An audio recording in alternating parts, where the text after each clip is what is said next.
এত বাগানের ভিতরে নিয়ে যাচ্ছ কেন? আসো না। ও, বুঝতে পেরেছি।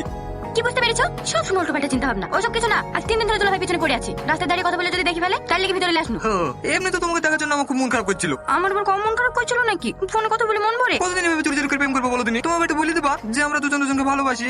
এই মাসটা যা, তারপর তোমার হাত ধরে নিয়ে মার সামনে দাঁড়াবো আর বলবো আমরা দুজন দুজনকে ভালোবাসি, আমাদের বিয়ে দিয়ে দাও। কবে সেই মাসটা যাবে? তারপর পাগল কোথাকার।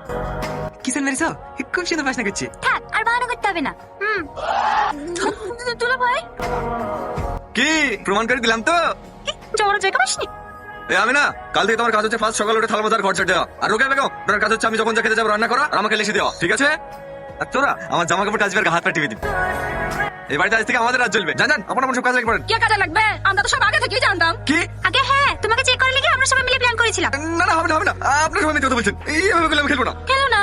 সবাই যেহেতু সবকিছু জেনে গেল, বাবা আমাকে ফোন করে গেলে অল্প দিনে বিপরীত দেবো।